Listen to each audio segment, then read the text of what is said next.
Entonces vamos a esperar que... Ahí está, grabando. Bien, entonces volvemos a compartir pantalla.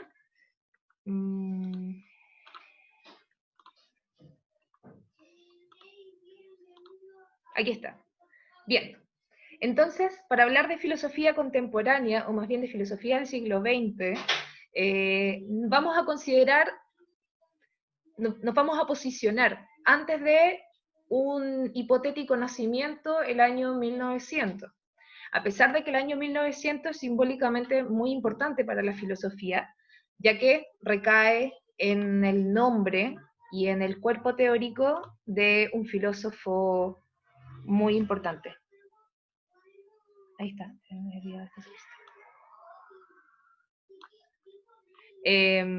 Querida hermana Maite, ¿quiere decir algo?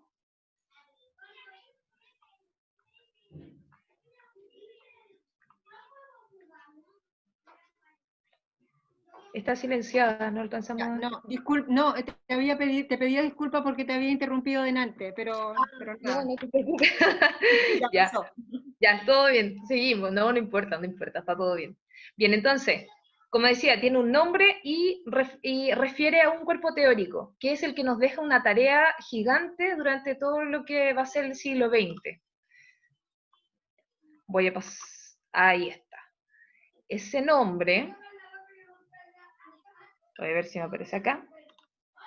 No, aún no. Ese nombre es el del filósofo Friedrich Nietzsche. Y el año 1900, yo me adelanté, me apareció antes de tiempo el 1914, pero el año 1900 es cuando fijamos la muerte de Nietzsche. Pero si bien es la muerte de Nietzsche, no es la muerte de su filosofía, al contrario, es la elaboración de todo un siglo filosófico que va a intentar responder al trabajo que este filósofo dejó abierto. Entonces, para hablar de filosofía del siglo XX, lo que vamos a hacer inicialmente es levantar una línea del tiempo, que es la que yo ofrezco acá, donde vamos a fijar de manera temporal desde el 1900 al 1949. ¿Por qué lo hacemos desde acá? Porque no acabaríamos probablemente en una sola sesión, si acaso yo tomo los dos bloques del siglo XX, 1900 hasta el año 2000. Voy a separar el taller en dos fases, que una va a ser los primeros 50 años, o los primeros 49 años, y luego los segundos 50 años. Pero el año 1900 va a ser nuestro hito simbólico que va a reflejar que va a ser el año donde muere Nietzsche.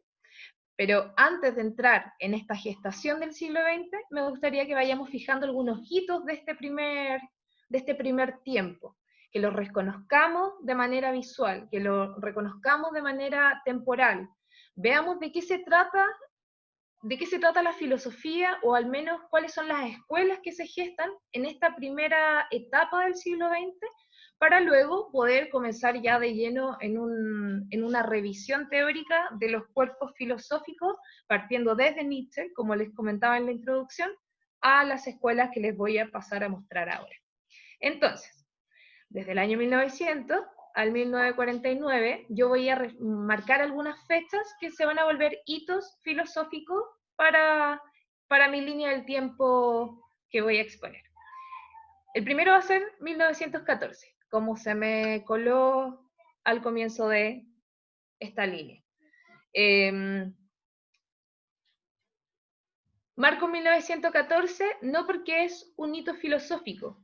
Ah, claro, porque como es una línea temporal y quiero que todas participen, perdón, me friqué. Quiero que antes de que me ponga a hablar yo sola, quiero que ustedes participen. Entonces, voy a lanzar algunas fechas que no son filosóficas, sino más bien son históricas. Y me gustaría que ustedes las vayan completando con los conocimientos que tienen respecto a estas fechas.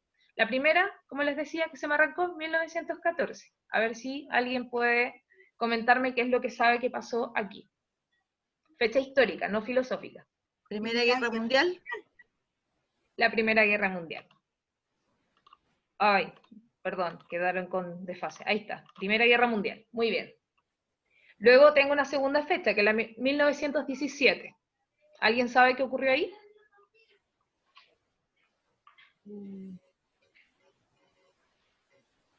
No. Parece que durante la Primera Guerra Mundial, la Revolución La re- Bolchevique. La revolución bolchevique o la revolución rusa. Qué vergüenza. la Revolución de Perdón. Octubre. 1929, la crisis económica. La gran crisis mundial que fue la caída de la bolsa, personajes simbólicos como Al Capone aparecen ahí en el imaginario.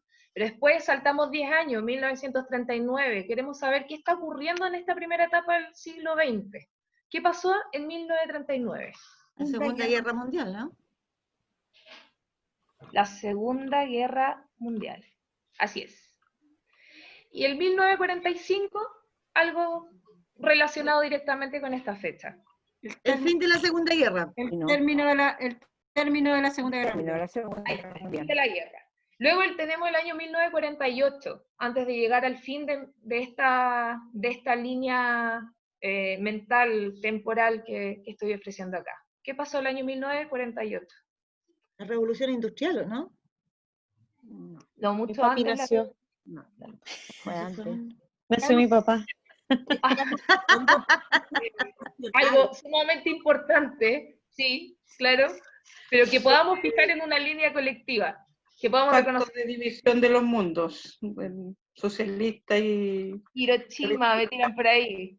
No, 1948 La guerra de ocurrió Vietnam. la Declaración Universal de los Universal de Derechos Derechos Humanos. Humanos. Ah, No puede Sí, ser. esto es importante porque se levanta un paradigma de individuo que no existía antes y se vuelve paradigma general. Nadie está exento de lo que va a decir esta carta.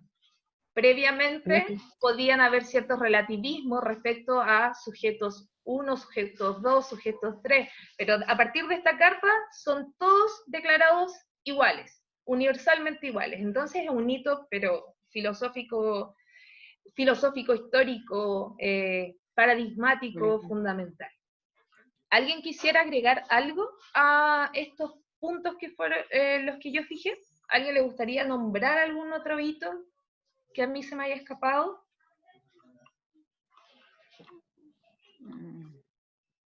¿No? No sé, en quedamos con Chile, ¿qué está pasando ahí? ¿Solo consecuencias? En Chile, qué interesante, Ay, querida sí, Ana. el tema del derecho a voto de las mujeres en las municipales. Eso en Chile. Tienes razón, 1948. me parece. Ya. Claro. Acá, junto a la Declaración Universal de Derechos Humanos. Sí. Tenemos además el voto femenino, 1942, dice la querida hermana Patricia Gutiérrez. Bien, podríamos fijarlo acá. Yo no tengo acceso en este momento a la intervención del PPT, pero está bien que lo fijemos al menos en nuestro inconsciente, porque van a ser eventos que van a dialogar con la filosofía que va a estar ahí circundando, como mundo circundante de estos eventos. Pero acá en Chile también podríamos quizás nombrar la matanza de la Escuela Santa María, a comienzo de siglo, el año 1908. Y de alguna manera se podría considerar una consecuencia del levantamiento de la escuela materialista o de la escuela filosófica de Karl Marx, que lo que determina es el levantamiento de los movimientos obreros, ¿cierto? Entonces, acá en Chile también podríamos quizás mencionar ese evento como una consecuencia directa de algunas escuelas filosóficas que no se gestaron acá, pero que sí tuvieron un impacto directo en el desarrollo de nuestra propia historia. Bien, pero esta línea del tiempo que es histórica, o de interés histórico y general.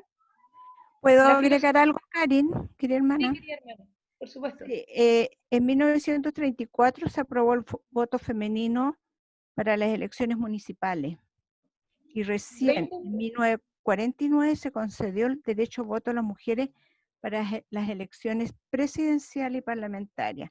¿Y cuándo se pudo votar? En el año 1952, cuando fue electo Carlos Ibáñez del Campo. O sea que a partir del 34 ya estaba aprobado que la mujer podía votar tanto en las elecciones municipales y presidenciales. Y 8 años después recién se puede votar. Claro. Claro, imagínate. 8 años de larga negociación, podríamos decirle, para poder entrar en las elecciones políticas de importancia. Bien, bien, me parece súper bien. Entonces estaríamos por acá, desde aquí en adelante, más o menos donde estoy con el Sí. mouse, El ¿cierto? cursor. Con el cursor, gracias, estaríamos fijando la participación política de la mujer.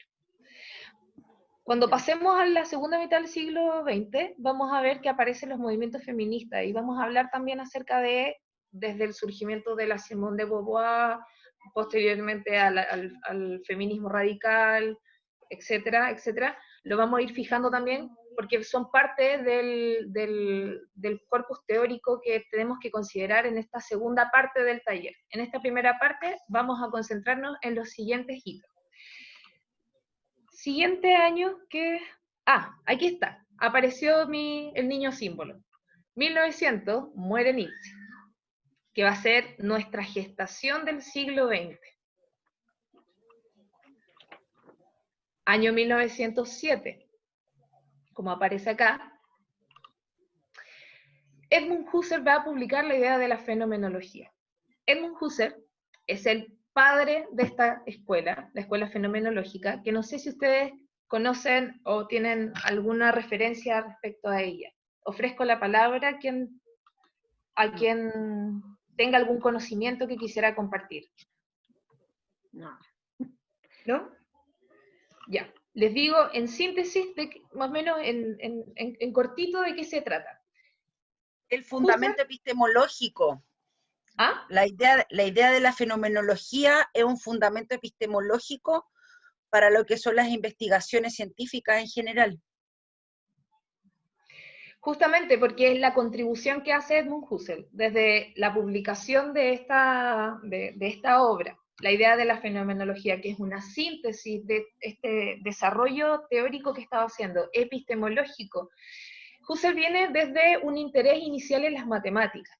De hecho, sus primeras obras fueron pensando cuáles eran los fundamentos de las matemáticas, para luego desde ahí comenzar un proyecto filosófico que lo que pretende es darle las características o la formalización que tienen las ciencias a la filosofía, sin hacerse cargo del método científico.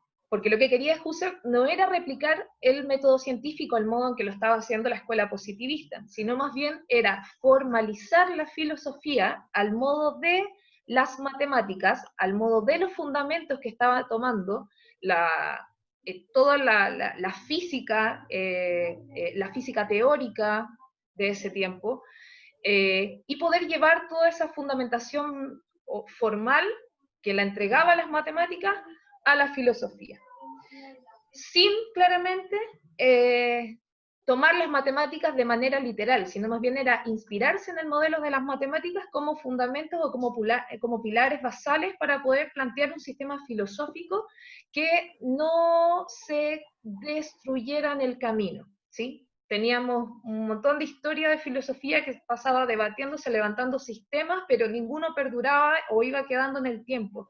Pero Husserl quería eso, quería un sistema que no fallara, que fuera ¿cómo se me fue la palabra? Infalible, un sistema infalible para la filosofía. Y lo que propone en esta pretensión es un movimiento filosófico que lo primero que va a hacer es una separación entre lo que sería la realidad y los fenómenos. Va a tomar todo lo que sería la trayectoria kantiana para poder hablar no acerca del mundo. Lo que Husserl va a decir es, la filosofía no tiene nada que decir acerca del mundo. La filosofía solamente puede decir algo en torno a los fenómenos. ¿Cómo va a entender Husserl esta distinción entre mundo y fenómeno? El mundo va a ser lo que se constituye, lo que significa cada vez que hablamos de la realidad. Hablamos de lo que sería el mundo en sí mismo, el mundo como existiendo, con independencia al sujeto que lo está contemplando, que lo está enunciando o que lo está analizando. el mundo funcionando con independencia al sujeto. Por lo tanto, en esta bifurcación objeto-sujeto o sujeto-objeto, la fenomenología va a dejar el objeto afuera del problema filosófico, y se va a quedar, va a cerrar la puerta, va a levantar un muro, y se va a quedar con la pregunta en torno al sujeto. Pero no va a ser una psicologización del sujeto, no va a ser más bien quedarse en el sujeto y olvidarse que existe el mundo de manera real, sino más bien va a ser cómo el sujeto es capaz de representarse el mundo, pero siempre bajo la aceptación que es un sujeto que solamente capta los fenómenos. No es capaz de capturar la realidad como algo en sí mismo. Siempre va a estar en la captura del fenómeno en cuanto a representación de este mundo o de esta realidad objetiva. Por lo tanto, el fenómeno inspirado en el quehacer de la ciencia, sin volverse una ciencia, sin hacer de la filosofía una nueva ciencia, lo que hace es trasladar la pregunta filosófica hacia la representación fenoménica del mundo. ¿Podrías ¿Sí? dar un ejemplo, querida hermana? Ya, por ejemplo, yo podría decirte, querida hermana Maite, hoy día en la mañana me encontré a tu hijo y lo saludé en tu nombre. Y tú me vas a decir, ah, mira qué bien, etcétera, y vamos a tener una conversación cotidiana a partir de que yo haya visto a tu hijo, y partí esta conversación diciéndote que vi a tu hijo en la mañana. Husserl me diría, tú no viste a su hijo. Tú viste a una persona. Eso fue lo que viste, porque tus sentidos fueron capaces de capturar solamente a una persona, más bien a un sujeto, a un ser humano, a un cuerpo humano, ¿cierto?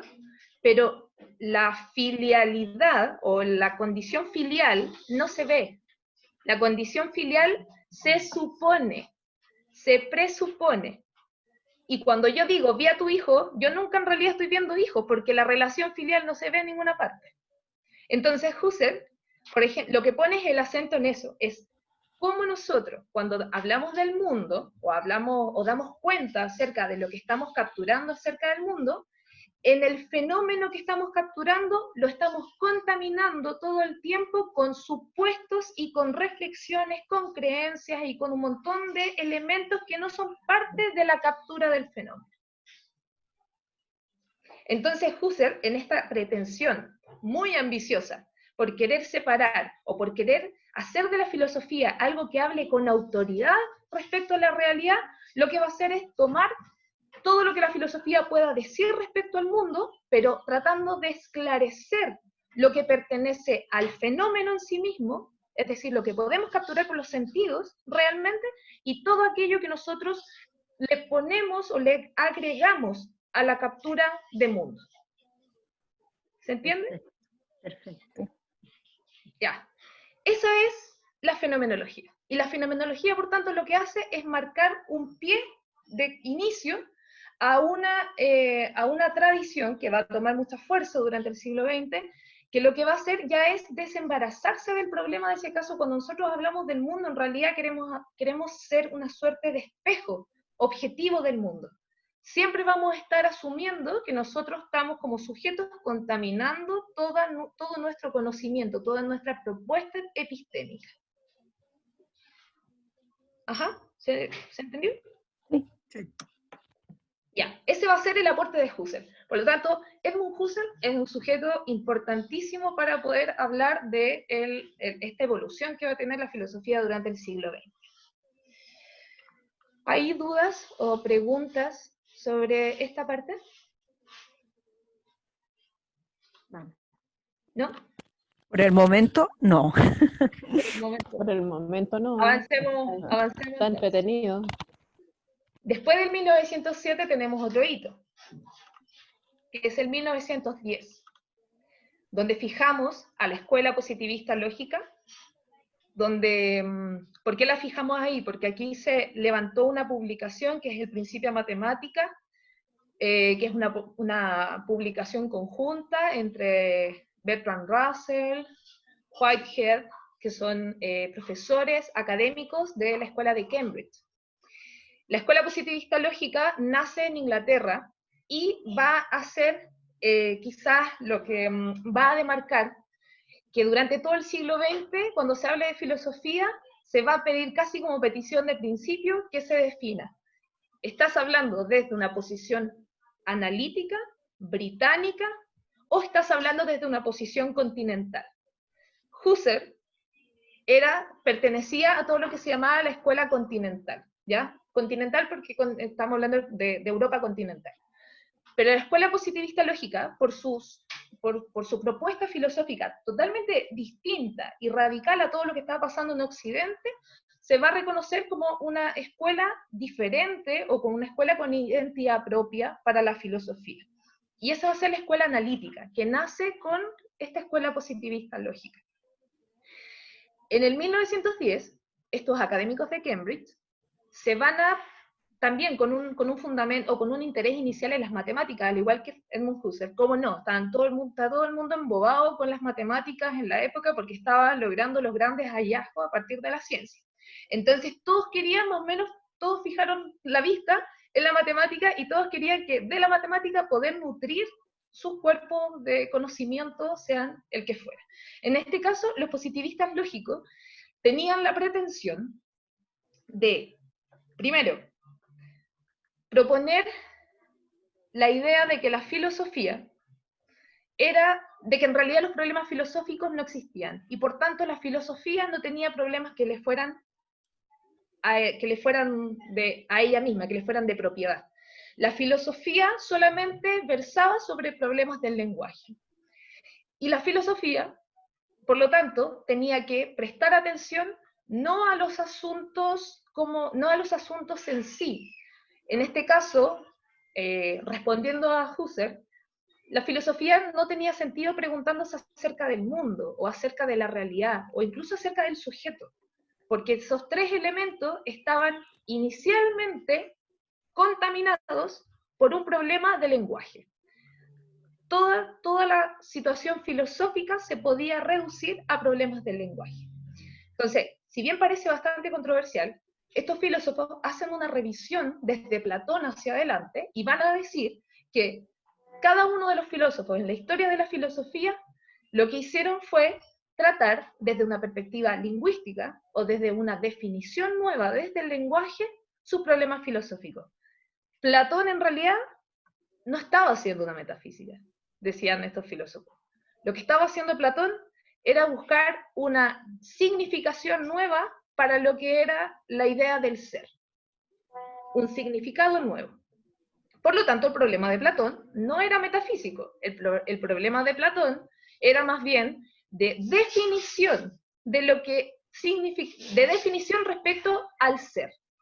¿Qué era lo que realmente significaba ese verbo? Y no hacía un problema metafísico. Van a decir también que Aristóteles nunca se planteó un problema ético para resolver en la ética nicomaquea. El problema de Aristóteles era la definición de lo que significaba bien y de lo que significaba mal. Luego, en la época medieval, los filósofos o los teólogos cristianos en realidad no se estaban haciendo la pregunta de Dios. Lo que se estaban haciendo era la pregunta respecto a qué es lo que se predicaba, lo que era posible predicar con sentido en torno a Dios. Y por consecuencia, poder definir también al ser humano a partir de ese conocimiento, o de ese conocimiento de significado acerca de Dios. Entonces estos filósofos terminan haciendo, en esta revisión histórica de la filosofía, aluden a la idea de que la filosofía nunca ha tratado de otras cosas más que de los significados de los conceptos que trabaja.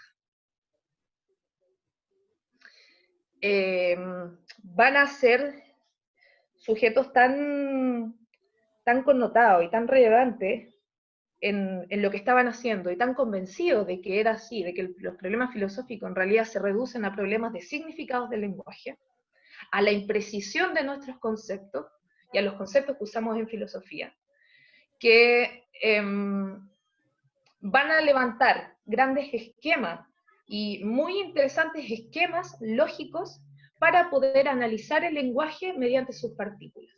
¿sí? Van a construir tablas de verdad para poder ir definiendo cuáles eran las proposiciones o las cosas que podemos decir y que tienen sentido, o que no tienen sentido decirlas, porque no tienen un sentido claro, no tienen un significado claro.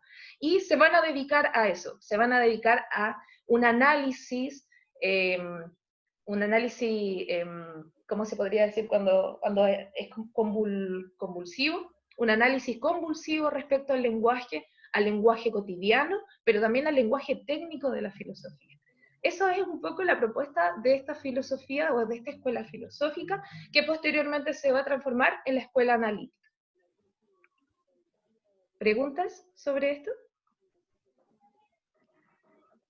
¿Es posible que tú nos puedas enviar una bibliografía después, para, por ejemplo, para esta escuela que me parece muy desconocida para mí? Sí, querida hermana, de hecho mi intención es, como ahora esto es como un paneo por Ya. las escuelas. Y mi intención es ir quedándome sesión por sesión en cada una de ellas, antes de llegar a la mitad del siglo XX, de ahí plantear también un paneo por la segunda mitad, e ir pasando también por las escuelas más importantes. Es decir, el taller es para largo. Ya. Y una consulta, querida hermana Karen. Sí. Señalas que se dedicaron a, en el fondo, su tema era determinar el significado del lenguaje, porque ellos veían que había una imprecisión de conceptos. Uh-huh. Ellos se dedicaron a determinar conceptos, se metieron en ese tema. Más bien lo que hicieron estos filósofos es meterse en la formalidad del lenguaje. Es decir, de cómo en esta fiesta que había con el lenguaje cotidiano, y que la filosofía estaba muy infectada con estas imprecisiones, con esta vaguedad del lenguaje, lo que pretendían era poder levantar estructuras de medición respecto a las proposiciones del lenguaje, para finalmente, a partir de ellas, con esta mera estructura, se podría decir una estructura formal, como si fuesen fórmulas, y de hecho son fórmulas lógicas, son aplicadas sobre el lenguaje cotidiano para poder concluir de manera formal o de manera estructural, para poder determinar de manera estructural si acaso nuestro lenguaje tiene un sentido o tiene otro sentido. Y en este caso, si tiene un sentido verdadero o si tiene un sentido falso, cuando nosotros ocupamos ciertos conceptos y terminamos haciendo ciertas deducciones sobre nuestros conceptos, a partir de un uso retórico que más bien es complicado y muchas veces es impreciso, y que termina convenciendo como por esas vueltas, esos mareos que hace, más que por llegar a una conclusión verdadera de lo que está diciendo. De hecho, esto va a servir mucho después para todo lo que es la programación computacional. Todo lo que avanzó esta escuela, todo lo que avanzaron como la escuela positivista lógica, va a servir como matriz para poder luego levantar todos los sistemas informáticos. Porque no se trata justamente de qué es lo que está diciendo, sino más bien de cómo se está diciendo. Ya, gracias. Bien, otra escuela que viene después. Mi favorito. El regalón de la clase. Ludwig Wittgenstein va a publicar el Tractatus Lógico Filosófico. Yo me emociono cuando hablo de él. No, ¿qué pasa con este filósofo?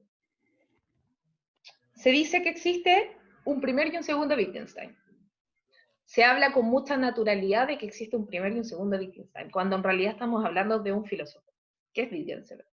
Ludwig Wittgenstein, un filósofo austriaco que el año 1901 publica el Tractatus Lógico Filosófico, que es un libro pequeñito, pero que está escrito de manera axiomática, son 7 afirmaciones las que hace, y cada una de estas afirmaciones las va desarmando, destruyendo, hasta llegar a una idea muy sencilla, muy simple de cada una de ellas. Por lo tanto, se va se va armando nuevamente como una escalera para poder llegar a la proposición.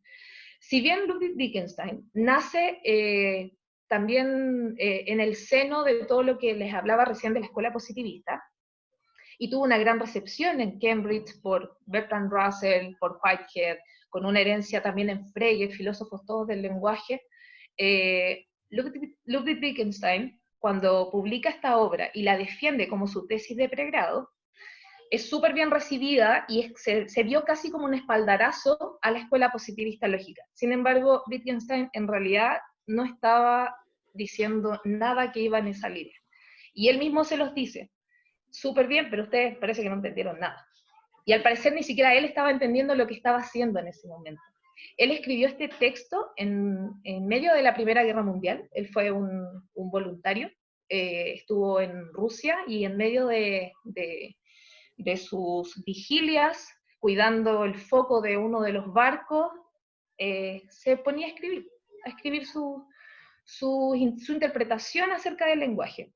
Y su interpretación acerca del lenguaje llega a la conclusión de que solo podemos hablar acerca de ciertas cosas. La filosofía solamente tiene propiedad para hablar de ciertos asuntos, que son de ciertos asuntos que se puedan conocer. Y para él solamente se puede hablar acerca del mundo en la medida en la cual nosotros el mundo seamos capaces de dividirlos en proposiciones simples. Lo más simple, como si fueran átomos del lenguaje. Y estos átomos se van sumando y terminan construyendo el mundo como un mundo lleno de relaciones de estos pequeños átomos. Cuando dice que la filosofía solamente puede hablar acerca de esas partículas elementales del lenguaje y puede hablar acerca de las relaciones de estas partículas, deja fuera todos los componentes de los cuales nosotros no podemos hacer relaciones reales respecto al mundo. Y va a incluir la ética, la estética y la política. Es decir, le va a decir a todos los filósofos que hablan acerca de esas cosas, ustedes en realidad están puro vendiendo la pesca. Porque la filosofía no tiene nada que decir al respecto. Todo eso pertenece a un ámbito más bien subjetivo, a un ámbito humano bastante, donde la filosofía no puede decir si eso es verdad, si eso es falsedad, si hay corrección en lo que se está diciendo, y de todo eso la filosofía se tiene que callar. Cuando pone esa censura de que la filosofía solamente puede hablar de ciertos elementos que parecen más bien ir en la lógica como de la física, como del materialismo, como de ir a hablar acerca, como en un sentido muy científico, acerca del mundo, y no ir a hablar acerca de juicios personales respecto al arte, respecto a las conductas humanas, o respecto al funcionamiento de los grandes sistemas sociales, Wittgenstein se detiene y dice, ¿saben qué? Ni yo me creo lo que yo estoy diciendo. Y abandona la filosofía y se va a ser jardinero y a ser profesor de escuela durante una década. Abandonó todo. Tenía futuro asegurado, tenía todas las de ganar. Hasta una fortuna tenía porque tenía los padres burgueses que le habían dejado una fortuna gigante y renunció a ella porque quería vivir como una persona común y corriente. Un jardinero, un profesor de escuela. Se retiró 10 años y en ese tiempo vuelve posteriormente a Cambridge, diciendo, ¿saben qué? Tengo nuevamente algo que decir, y llegó diciendo todo lo contrario. La filosofía en realidad no puede estar buscando cuestiones atómicas porque esas cosas no existen. Lo que podemos hablar es acerca de todo lo demás, y todo lo demás es el lenguaje cotidiano. Y lo que va a hacer es llevar la filosofía a pensar las formas de vida comunes, silvestres, que están en cualquier parte. Es decir, saca la filosofía de la academia, de esta hiperelitización que había hecho en un comienzo y que había hecho de él también un aporte. Cuando eso no le hizo sentido y se retiró a reflexionar varios años, vuelve y dice, no, vamos, la filosofía en realidad tiene que hablar acerca de la vida misma.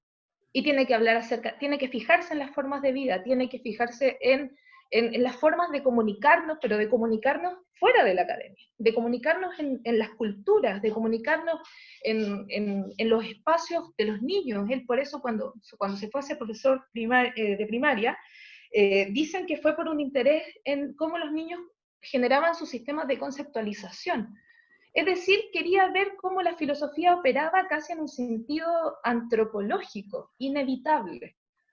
Y si bien sigue con su atención respecto al fenómeno del lenguaje, toma el lenguaje pero lo posiciona en los lugares que le corresponde, que es la vida misma.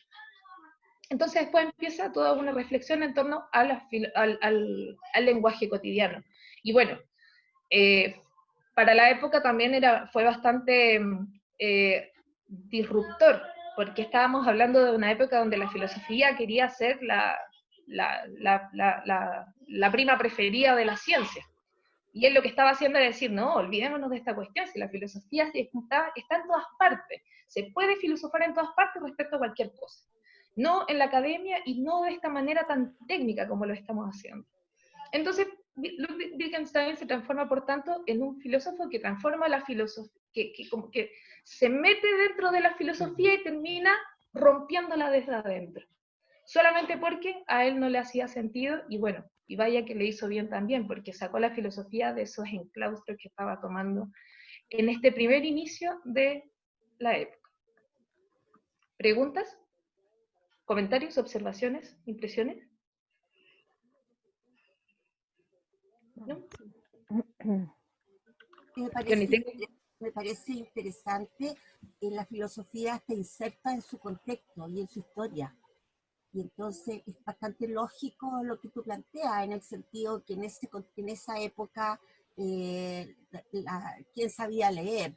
En esa época había problemas de hambre, había una crisis económica, por lo tanto era un contexto de mucha pobreza, de mucha desinformación, y por lo tanto habían estos claustros, como en Alemania y en otros países, que eran como los faroles, digamos, y muy distante de lo que estaba pasando en el contexto global, que era como la cosa económica, política, las grandes revueltas. En esa época está todo el tema de las demandas sociales, en esa época se instalan todos los temas de los derechos, etc. Entonces me parece súper atingente y me aclara mucho lo que tú estás explicando. Eso. Sí, justamente, y de hecho, ahora en la escuela que les voy a mostrar, se va a ver de manera mucho más explícita esa transformación que se va a dar en la filosofía misma, o ese golpe que le llega a la filosofía por esa despreocupación, esa hiperelitización que había tenido hasta el 1920, que podríamos fijar como la época en donde la filosofía se hiperacademizó, puso a la ciencia como su referente y se olvidó de su función inicial, o sea, de su condición humana que le es quizás la única que le pertenece. Año 1920. Hermana, ¿sí? Una consulta. Sí. Como estás poniendo esto como un, no sé si quiebre o un cambio así bien radical, ¿tú te atreverías a adjudicar este giro tan importante al remesón tan brutal que significó la Primera Guerra Mundial, que todos le llaman incluso la Gran Guerra, que nada que ver con la Segunda en ese sentido? ¿Puede ser como consecuencia de algo tan traumatizante y tan brutal como la Guerra Mundial, que hayan aflorado estas maneras distintas de repensar y reposicionar lo que venía siendo la mirada de la filosofía hasta la época? ¿O tú no lo vinculas?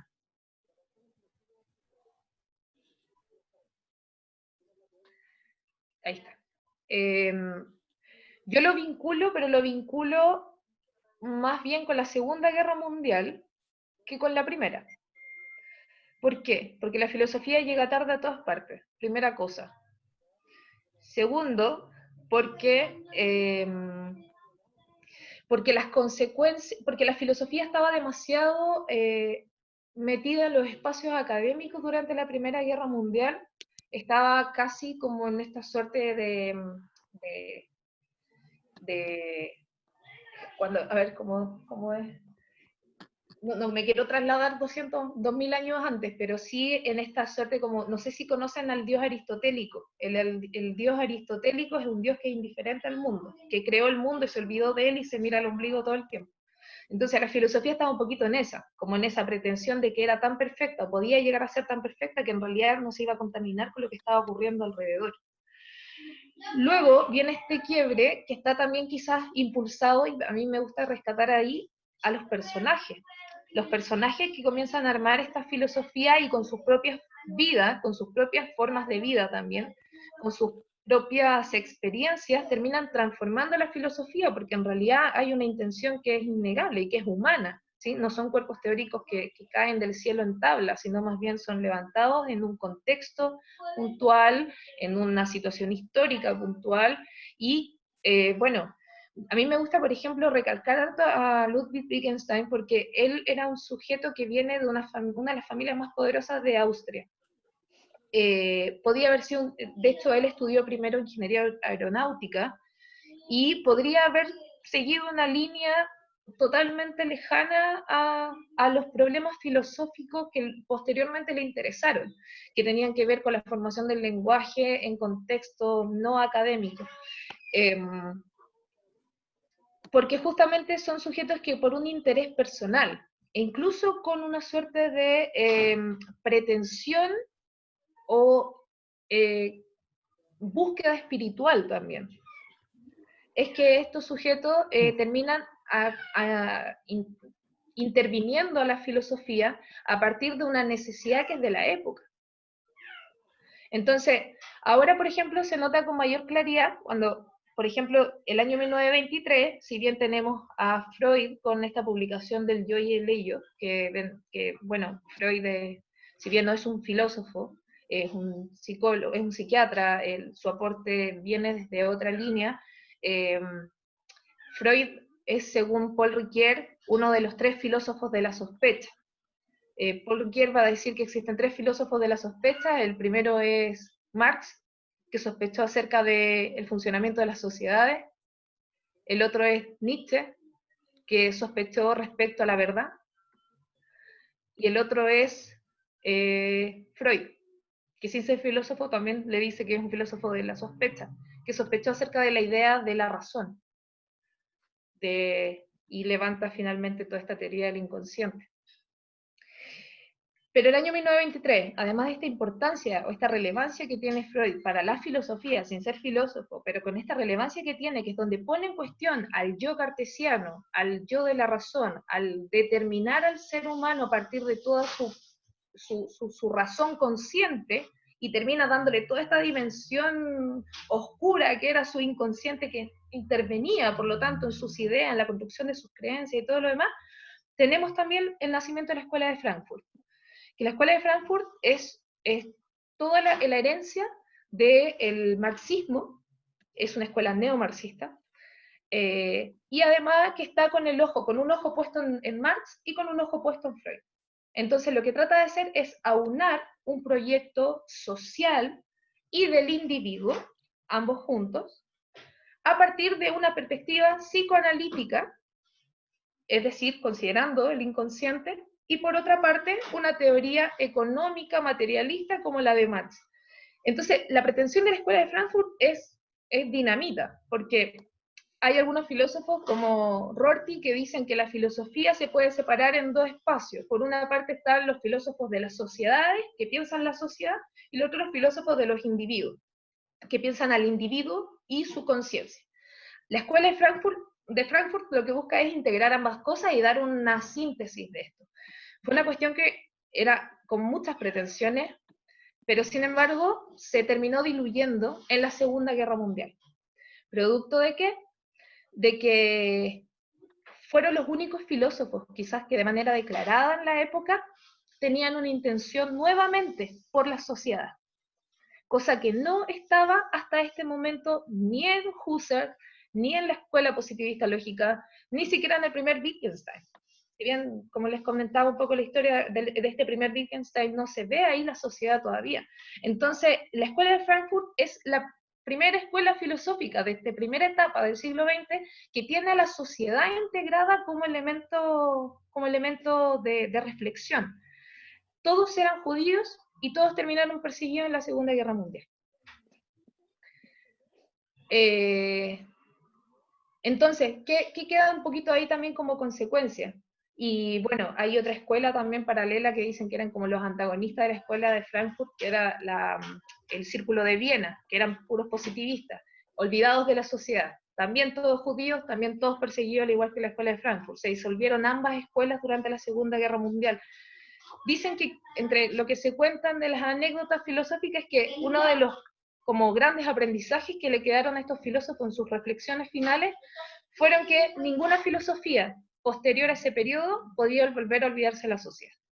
Porque cuando la filosofía se desentiende de la sociedad, quedan estas grandes catástrofes que se levantaron o que se vieron con Hitler, y quizás también en otros tiempos donde la filosofía quizás no tenía, o no se creía la idea de poder decir algo acerca del mundo con autoridad.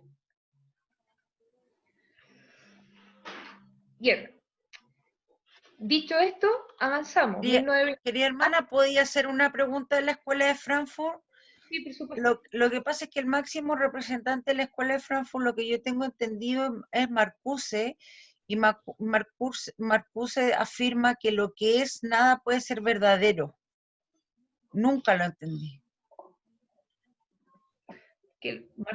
A ver, Marcuse es como de la parte más... De la escuela de Frankfurt.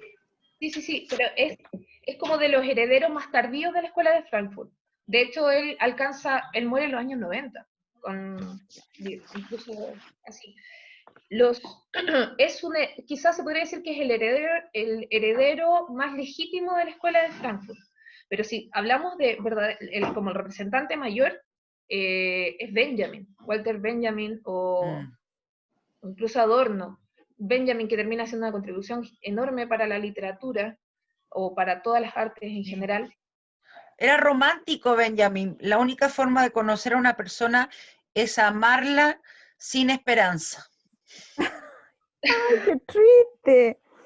Eso lo decía Benjamin. ¡Qué triste! Pero Benjamin es un caso para el estudio por sí mismo. Dicen, sí. Bueno, el tipo lleva la filosofía a hacerse al amor de lo cotidiano, pero lo cotidiano ya decir basta. Ya terminaba siendo vomitivo lo cotidiano, que tiene textos hermosos y gigantes, enormes, interminables, acerca de cómo se manifiesta un charco de lluvia junto a la vereda. Porque era así, era un tipo contemplativo, y que lleva finalmente el asunto de la filosofía a la contemplación máxima, y la contemplación máxima de lo cotidiano. Bueno, todo eso también como terminaba siendo un elemento crucial, como el elemento estético terminaba también siendo crucial para lo que podía ser la transformación de una mejor sociedad, que es parte del proyecto de la Escuela de Frankfurt, que es una escuela que toma el proyecto marxista y tiene en la cabeza la idea de una sociedad que tiene que progresar hacia tiene que progresar en términos colectivos, nunca el individuo por sí solo, pero siempre considerando la psicología del sujeto, nunca olvidándose que la sociedad es la suma de los sujetos. La frase de Marcuse me gustaría revisarla en contexto. Yo en realidad no soy una experta en como para poder remitir a una explicación certera, y podría darle una interpretación, pero me pasaría de patúa. Yo tampoco lo entendí. Lo que es no puede ser verdadero. Eso es lo que afirma. Entonces, para mí no tiene ni pie ni cabeza. Quizás la tiene, pero yo no quiero hacer una lectura personal de Marcuse sin haberlo preparado al menos, porque lo estudié, pero tengo que refrescarle muchas cosas como para hablar con autoridad de él, preciso. Así que quizás lo dejamos ahí para cuando nos toque, en la segunda parte del taller, ¿sí? Bien. 1927, Heidegger publica El Ser y Tiempo.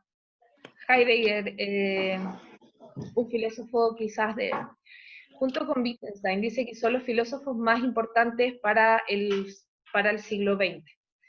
Y son justamente los más importantes porque, ya sea por una cuestión de contenido o por una cuestión de forma, que es finalmente lo que impregna la filosofía del segundo Wittgenstein, terminan haciéndose cargo del proyecto nietzscheano, del proyecto que Nietzsche terminó por romper, el proyecto filosófico, donde Nietzsche se mete con el martillo, hace la denuncia de cómo era la filosofía hasta ese momento, y deja el foco puesto en lo que la filosofía sí tenía que hacer ahora.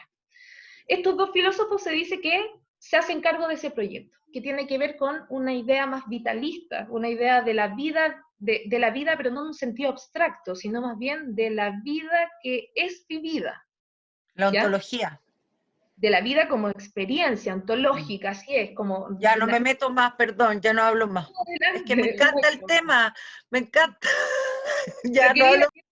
Tomar la palabra. Como decía ahí la querida hermana, justamente es la idea no metafísica, pero sí una vida con sentido ontológico, pero en un sentido ontológico experiencial. Es decir, que el fundamento de la vida está en el hecho que se puede vivir. Y el hecho que se pueda vivir no es en abstracto, sino más bien es en la reflexión de lo cotidiano, del estar viviendo, porque finalmente somos nosotros los que vivimos, no estamos hablando de un objeto cualquiera que nos es ajeno. Al contrario, lo más genuino es el estar vivo. Por lo tanto, tiene toda esta perspectiva, la filosofía vitalista, que Heidegger la defiende y la trabaja de manera explícita, ¿sí? Él les tiene muy claro qué es lo que está haciendo, y Wittgenstein no lo tiene tan claro, pero está en su filosofía de manera, como conclusión de su filosofía final. Es interesante pensar a Heidegger en conexión a lo anterior. Esto como anécdota, pasando como al dato rosa filosófico. Heidegger era el ayudante de cátedra de Husserl, de Edmund Husserl. Edmund Husserl tenía sus cátedras de fenomenología, levanta esta escuela de la fenomenología y comienza a levantar cátedras a su nombre, porque el proyecto fenomenológico era una cuestión novedosa, interesante, y se la estaban peleando algunas universidades para que Husserl fuera a hacer sus cátedras acerca de qué era esto de la fenomenología que había inventado. Entonces, cuando Husserl se vio corto de tiempo, le dijo a su ayudante, Heidegger, que fuera a reemplazarlo. Y le dijo, mira, anda y hazte cargo de esta y esta cátedra a mi nombre, tienes que enseñar lo que he enseñado, y ya. Heidegger fue contratado en una universidad, no me acuerdo cuál, pero una universidad alemana, y comienza la cátedra de Edmund Husserl, la cátedra de fenomenología de Edmund Husserl. Y está así un par de años, hasta que la universidad le exigió a Heidegger que tenía que publicar, porque si él no publicaba, no había publicado nada hasta ese momento, si él no publicaba, no iba a poder seguir haciéndose cargo de esa cátedra, porque los profes tenían que investigar al mismo tiempo que hacían clases. Entonces Heidegger toma un par de apuntes que había hecho respecto a lo que él estaba enseñando en los últimos años, a nombre de Husserl, y lo publica, que es este textito, el Ser y Tiempo, que en realidad no es tan corto, es largo. Lo publica y pudo seguir haciendo clases, pero cuando lo lee Husserl, no le volvió a hablar nunca más. No le volvió a hablar nunca más porque le dijo, ¿qué hiciste con lo que inventé? Heidegger le había dado una vuelta nada que ver y había inventado una filosofía propia a partir de la fenomenología. Y Husserl, confiado, que le dio la cátedra, le dio el espacio, le dio de comer cuando chico, todo, de pronto se encontró que había creado ahí un sujeto con vida propia. Entonces Heidegger se da cuenta en esa acción que lo que él estaba haciendo en realidad era una comprensión, una interpretación personal respecto a la fenomenología de Husserl, y lo que se conoce de Heidegger, por tanto, es una fenomenología existencialista. O, en otras palabras, también se habla de una fenomenología hermenéutica. Pero lo que tenemos en el fondo, en Heidegger, es una revisión o una transformación de la fenomenología de Husserl, pero también haciéndose cargo del proyecto nietzscheano, porque Heidegger era un lector de Nietzsche, y tiene la intención de hacerse cargo de la pregunta nietzscheana, cosa que no hizo Husserl. ¿Bien?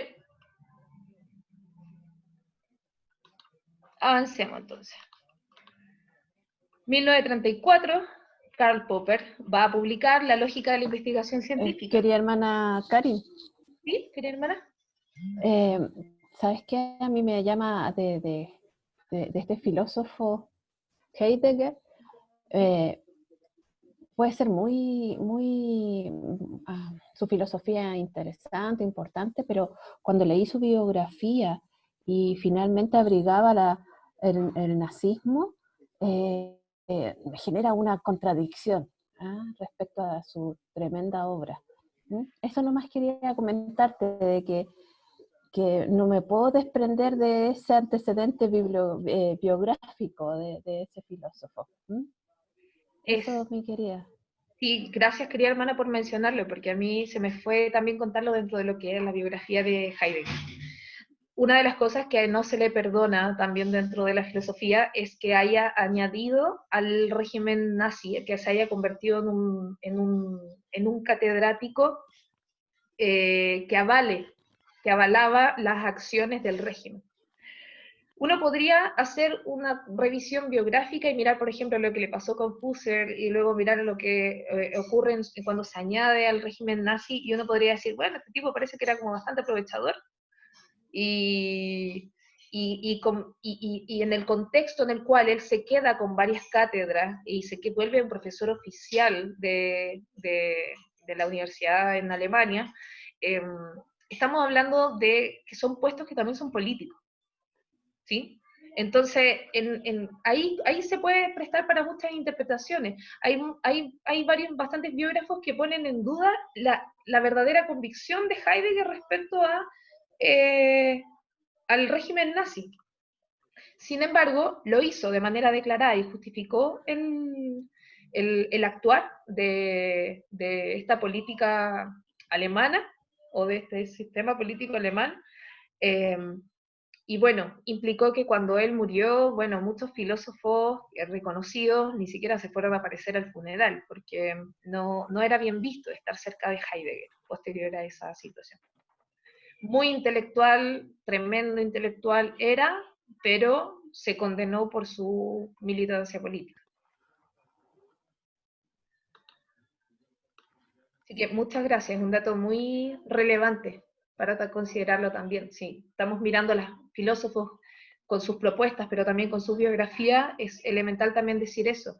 El rechazo que ha presentado también, y hay muchas escuelas que no lo pasan también por esa convicción política. Karl Popper va a publicar en el año 1934 La lógica de la investigación científica, y lo interesante de este filósofo es el aporte que él hace. Ahí, vendió el pescado, dice la querida hermana Rosana Malat nos comenta que, claro, que fue en la Universidad de Friburgo, donde él dio clase y se hizo conocido como nazi. Claro, ahí es donde se apernó, como diríamos en el buen chileno, desde el inicio hasta el final.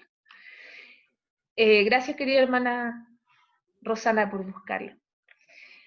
Karl Popper, o Carlos Popper, va a ser un filósofo con interés en la ciencia, va a retomar los intereses iniciales de la filosofía, pero va a poner el ojo en la ciencia no desde un sentido fanático, ni un sentido como de rendirle honores a lo que es la ciencia y a los logros de la ciencia, sino más bien va a poner en cuestión a la ciencia, y se va a preocupar por los fundamentos de la ciencia.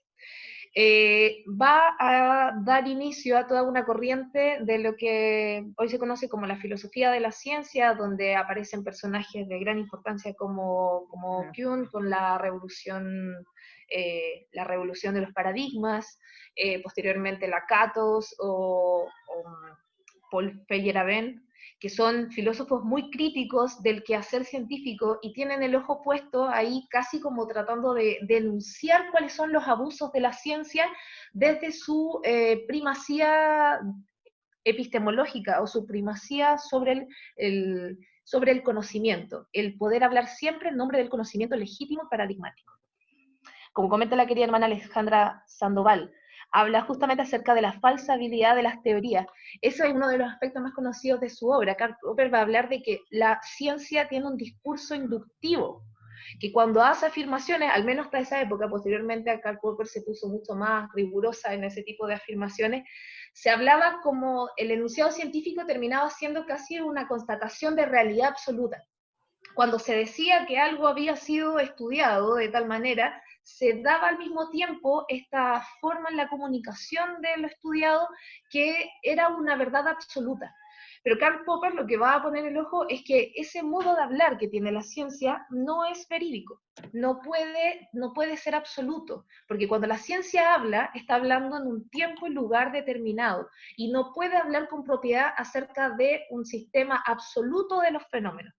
Ahí pone el ejemplo de no me acuerdo si eran los cuervos negros, los pájaros negros, o los patos negros, no me acuerdo, pero eran unas aves negras, en donde dice que si el científico dice que vamos a decir cuervos, todos los cuervos son negros, o la ciencia dice que todos los cuervos son negros, eso es un enunciado falso desde que fue levantado, porque tendrían que haberse investigado todos los cuervos que hayan nacido previo al estudio, durante el estudio y posterior al estudio, para poder decir una afirmación del tipo todos. Entonces, la ciencia cuando habla y se apropia de esta pequeña partícula que es todo, funciona de esta manera, o todo lo estudiado funciona, o todo lo que se ha estudiado tiene finalmente un alcance absoluto sobre el mundo, Karl Popper le va a poner el paralelo a la ciencia, va a decir, no, para, ustedes cuando hablan están hablando acerca de lo que estudiaron y todo lo demás queda afuera, por lo tanto esto en realidad no tiene y no puede tener connotación absoluta y por tanto no podemos caer en un discurso universal. La ciencia, por muy eficiente y por muy correcta que sea en sus conocimientos, en sus resultados, puede, por tanto, cambiar en el tiempo y está sujeta a el tiempo en el cual va a ser nuevamente revisada.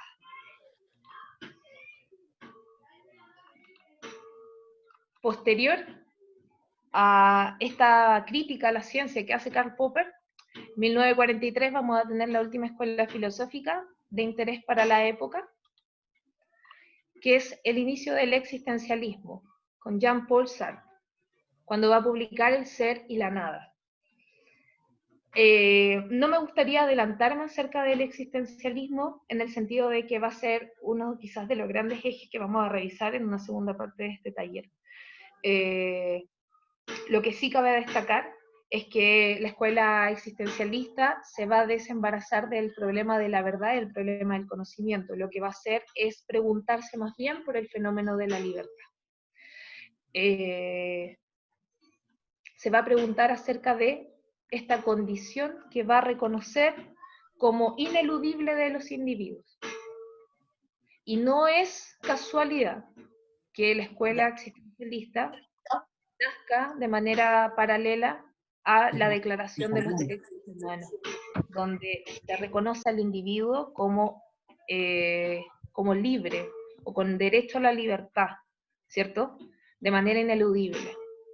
Esto es fruto, quizá, ahora aquí tenemos como una especie de simbiosis también paradigmática de la época, que es la pregunta acerca de la libertad, puesto también en relación a la Segunda Guerra Mundial, al proceso interior en donde estamos entendiendo el ejercicio y los límites de los poderes políticos, y a la utilización también de los individuos para sus propios fines.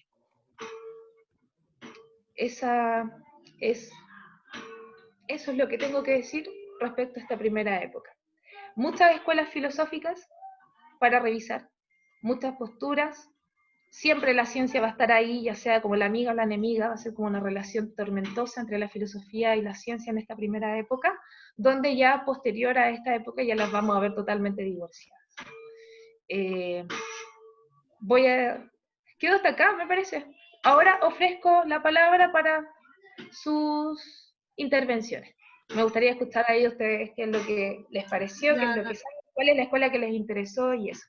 La idea es, querida hermana, que luego tengamos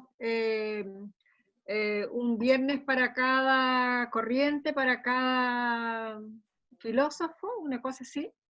Sí, partiendo por Nietzsche. Es necesario revisar a Nietzsche en la primera clase, y luego pasar a Husserl, luego pasar a los positivistas y así, para poder llegar luego al segundo periodo.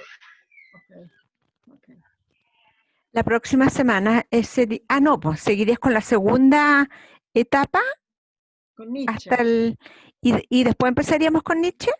No, empezaríamos con Nietzsche para no olvidarnos de este primer periodo. Ah, perfecto, ya.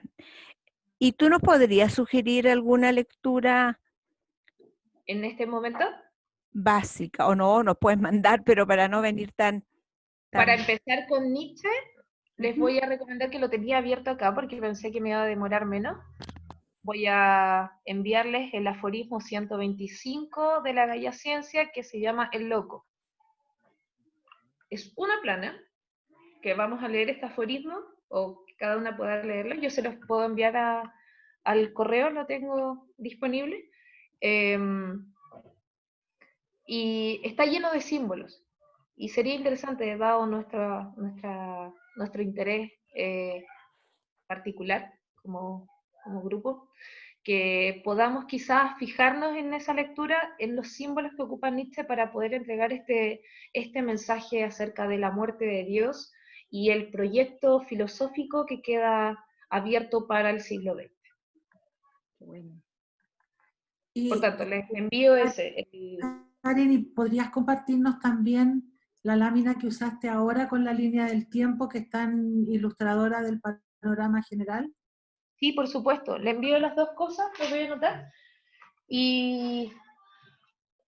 Pero me gustaría escucharlas a ustedes, a ver con cuál escuela quizás se sienten más identificadas, o sabían algo, se sienten más conmovidas, o sienten un rechazo absoluto por lo que estaba planteando. No lo sé. Yo quiero hacer una consulta más bien, porque no me da el cuerpo para reflexionar sobre algo que entiendo tan poco, que es tan nuevo.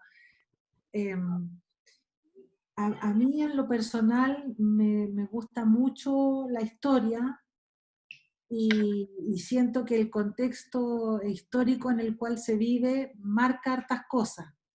Entonces, en ese sentido, te preguntaba por esta nueva mirada del filósofo a propósito de la Primera Guerra Mundial. Me cuesta entender esta parte de Heidegger, siendo un hombre tan inteligente, tan brillante, no sé qué, y entonces trato de recordar que el nacionalsocialismo fue un fenómeno que duró muchísimos años, y que en sus inicios generó una tremenda adhesión popular. Y no sé en cuál de todas las fases entró Heidegger y si se quedó en todas o no. Solo, por ejemplo, tengo en mi propia experiencia haberme perdido la ocasión de haber conocido a un hombre que es bien notable, que se llama Rudolf Steiner, que es el creador de toda la corriente antroposófica, que yo cuando lo escuché nombrar y supe de él hace 20 años atrás, dije, no, este es nazi, chao, le cerré la puerta, nunca más lo pesqué, o sea, pero fue una cosa así como de guata, ¿me entendí? Dije, ya, no, a este se le asocia con los nazis, cambio y fuera, y 20 años después empiezo a conocerlo por otras vías, por el lado de la antroposofía, y digo, chuta, me lo perdí, ¿no? No voy a defender a Heidegger por ningún motivo, porque no tengo idea, pero es como tratar de, como te digo, de asimilar un poco hasta dónde los contextos también van contribuyendo o articulando, o dándole forma a las líneas de pensamiento. Uno no pudiera haberse imaginado a lo mejor la corriente de los existencialistas antes de la Segunda Guerra Mundial. Porque ellos también en eso son bien reactivos a una situación tan brutal, ¿no? Tan tensa. Entonces no alcanza, como te digo, para reflexiones, como para consultarles, no sé. Como con las cosas que me quedo dando vuelta, ¿cachai? Yo creo que es muy pertinente esa pregunta o esa reflexión, porque de hecho en el mundo del arte existe también otra pregunta que siempre está muy vigente, que tiene que ver con que si se puede separar a la obra del autor. Cuando sucede todo esto de yayas o de problemas que sucedan con el autor de la obra, si acaso se debe censurar la obra también como elemento constitutivo del sujeto que la engendró. ¿Cómo? No hacer artista. ¿La obra? ¿Cómo? No hacer artista, dicen. Ese es una de lo que tú estás planteando, ¿no? La obra no hace al artista, Algo claro. que de repente uno critica mucho a artistas, pues si tienen su vida. Es que es Son seres interesante. humanos igual que uno, lleno de cosas. Pero eso es por Claro. un prejuicio que todas tenemos. Claro, lo interesante es justamente eso, que estamos prejuiciando. Tal Exacto. vez lo que tendríamos que hacer es objetivizar más, es decir, quedarnos con el pensamiento, con el enfoque que tienen estos filósofos, independientemente de sus tendencias políticas. Yo creo que esa es una tarea que es difícil, pero como decía la querida hermana Oriana, ella supo que era nazi y le hizo la cruz. Entonces, bueno, lo interesante es entender el pensamiento, los conceptos que manejan, que no Es que es fácil, ¿ah?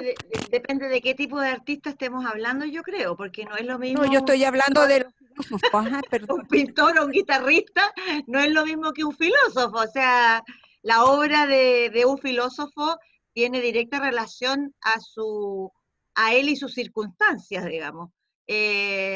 Bueno, y toda la obra de todo artista tiene directa relación del artista con sus circunstancias, pero el resultado de la obra de un filósofo, que se supone que son las personas que han pensado y han analizado la historia del hombre, el hombre y sus cosas, y la naturaleza, y etcétera, no es lo mismo que el resultado que pueda tener una persona que pinta, porque independiente de lo que piensa, si pinta bonito va a tener un buen resultado y va a ser de gusto de todo el mundo, y no va a tener mucho que ver con lo que él sea como persona.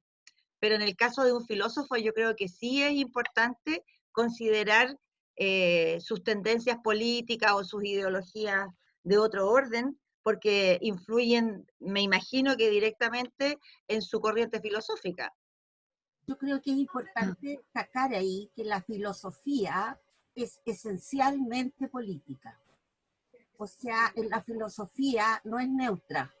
No estamos observando las células que también podrían ser políticas porque están dentro de un contexto y se asocian y a lo mejor tienen conducta y tendencias, no sé, yo no sé de biología, pero la filosofía es esencialmente política y en especial lo que habla la querida hermana, estamos hablando de Alemania, en un contexto donde nace Karl Marx, se marca toda una diferencia de cómo del pensamiento que cambia el pensamiento de todo el planeta. No estamos hablando de un país, cambia el contexto de todo el planeta. Por lo tanto, la política es un tema filosófico y no lo podemos dejar fuera ni para bien ni para mal. La política es neutra. Las personas tienen miradas y le dan valores, flaco, gordo, etcétera, pero la política es una ciencia, absolutamente. Entonces yo creo que eso es bueno dejarlo en claro. ¿Qué es la política y cómo se asocia a la filosofía? De hecho, la filosofía política es un tremendo tema también, porque es un tema social, por lo tanto es algo que hay que aclarar, porque el concepto está mal utilizado. La política está dentro de las corrientes filosóficas como, qué sé yo, o es materialista, o es idealista, qué sé yo, el pragmatismo es idealista, el marxismo es materialista.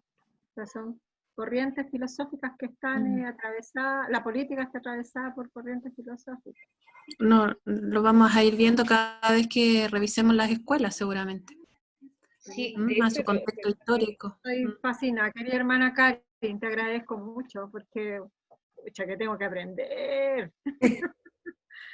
Pero, está bueno, Muchas sí, gracias, que hayan visto harto que son como raíces profundas que estaban ahí escondidas, quizás, y terminan siendo expresiones quizás de contextos o de contextos posteriores. Bueno, la filosofía no está ajena al mundo y tal como dicen ustedes, o sea, hay un montón de elementos que no se deben disociar, o que incluso a veces por pretensiones analíticas deben disociarse, solamente con el fin de mirar su causa y efecto o sus implicancias, una con la otra.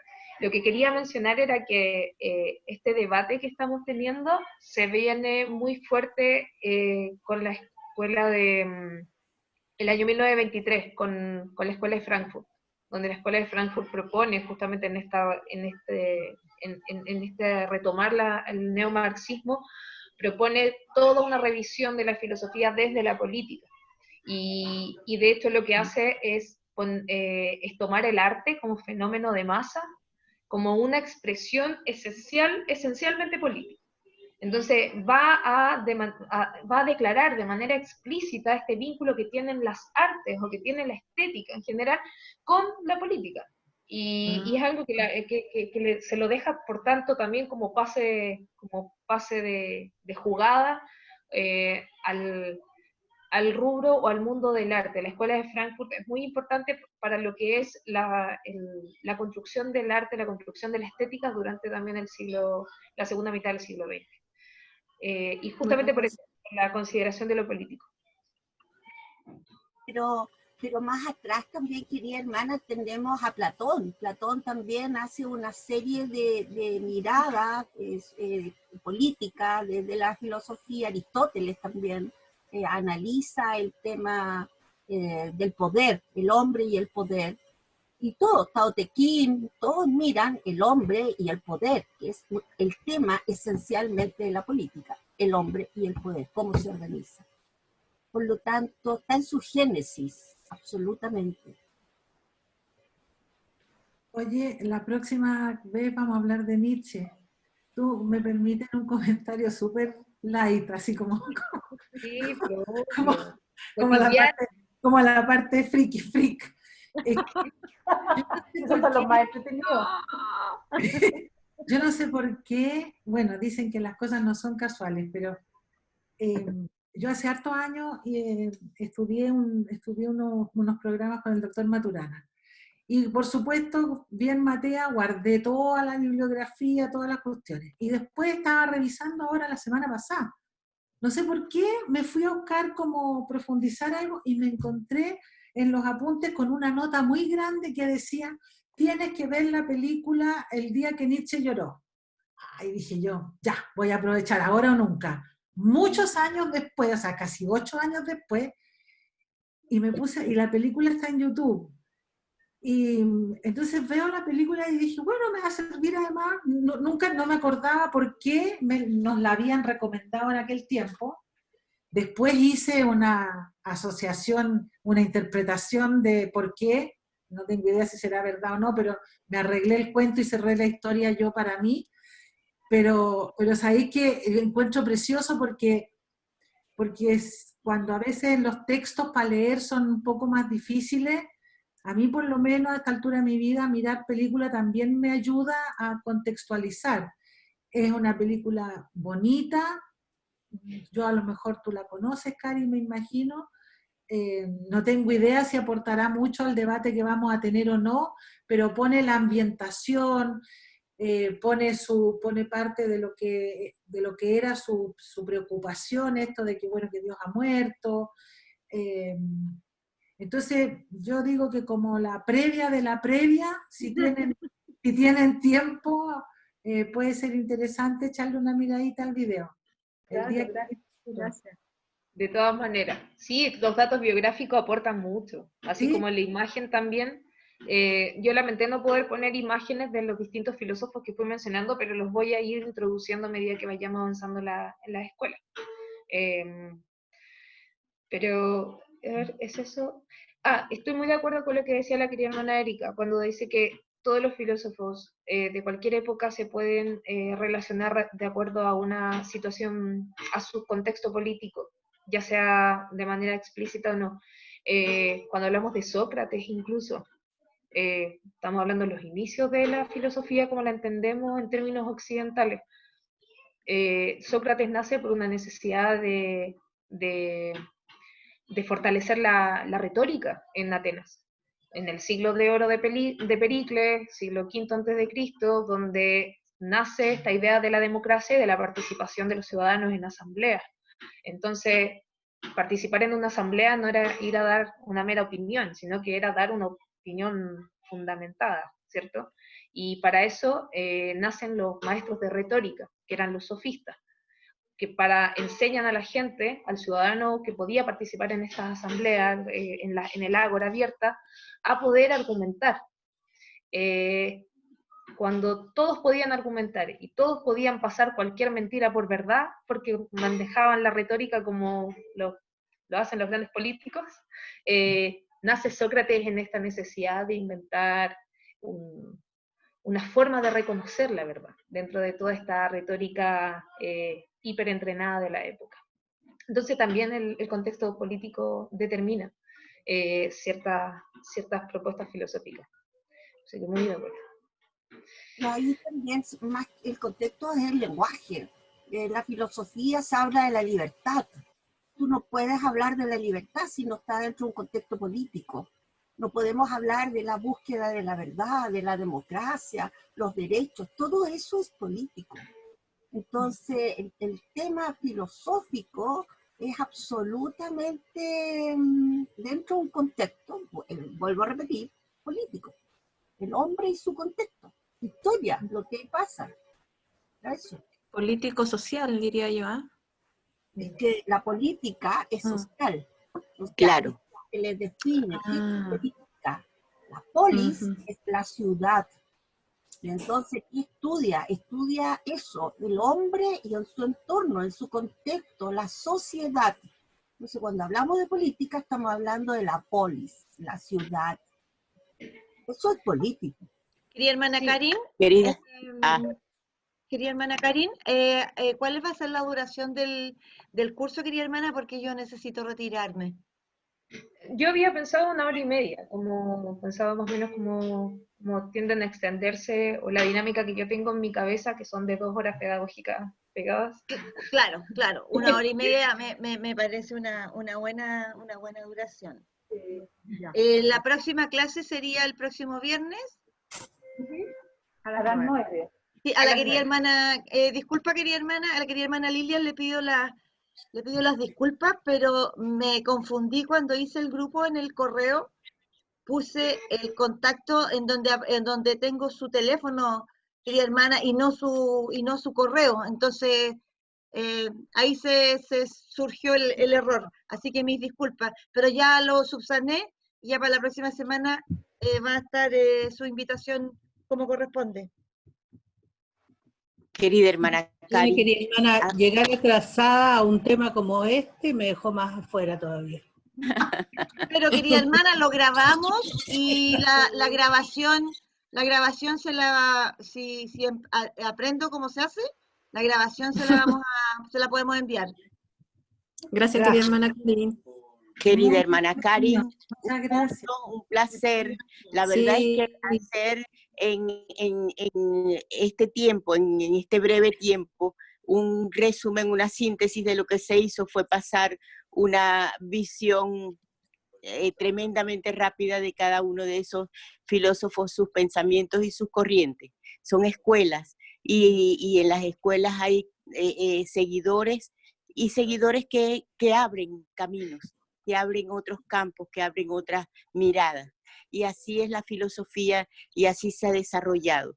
Así es que el haber mencionado nombres en esta filosofía contemporánea, y el haber destacado las líneas que cada uno propuso dentro de su teoría, de sus escuelas, de sus reflexiones, ha sido muy, muy enriquecedor. Muchas gracias, querida hermana Karin. Muchas gracias. Repito, gracias por la oportunidad de poder hacer esto, compartir conocimiento. Así que, está buenísimo. Nos vemos el próximo viernes. Querida hermana Karin, muchas gracias por su entrega y nos vemos la próxima semana. Gracias, querida hermana. Que estén bien, querida hermana. Un besito a todas. Gracias, hermana Karin. Muchas gracias. Oye, lo que pasa es que mi gran acercamiento a la filosofía partió en 4º medio, cuando me hicieron leer